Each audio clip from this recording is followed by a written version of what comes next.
Hi friends, welcome and welcome back to my channel. If you're new here, hi, my name is Sigrid and I make videos about books because I love them. Today I'm going to be unboxing this signing canvas that I made on Canva in preparation for the Imaginarium Book Festival, which takes place in DC next month. This is a fantasy slash romantasy book convention, and a lot of the authors, I will be honest, I don't have their books, and it would have been really expensive for me to get a copy of everyone's book in order to get it signed. So the best option financially for me is to get a canvas, something that's small that I can just go around all of the tables and get them to sign, and that's what I did. I made my own and I will be unboxing it live.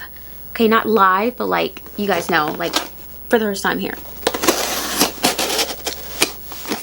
Oh wow, it's tiny. This is exactly what I wanted, the size, because I could like put it on the wall.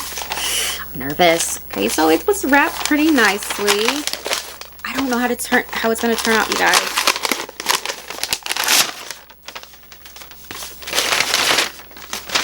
You guys get to see it first. How does it look? Ah, I'm scared. I'm scared. Okay. Okay, I like it. So I made this on Canva. It was really simple. I literally, to find this print, I just put Black Girl Reading. I definitely wanted something that was reflective of me, and I also wrote the Imaginarium Book Festival 2024 here. And for the color, I don't know if you guys can really like see it, but it's like an ombre pink all the way to yellow, which is so pretty to me. I am in love.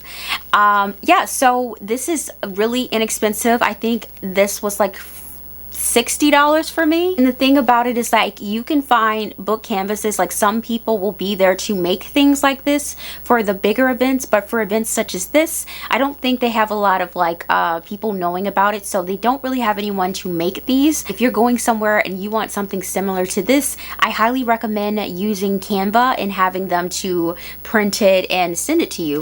I think it was about $60, but if you think about me buying everyone's book that I am remotely interested in and getting it signed, I would have spent probably hundreds, if not $1,000, like I always do. And yeah, so this year I'm definitely trying to save a little money, and this is just so cute. I would love to hang this up somewhere in my book room, and it will last like forever. So excited about that, and it's gonna be really cute. So I am counting down the days to the Imaginarium Book Festival, and I will keep you guys posted.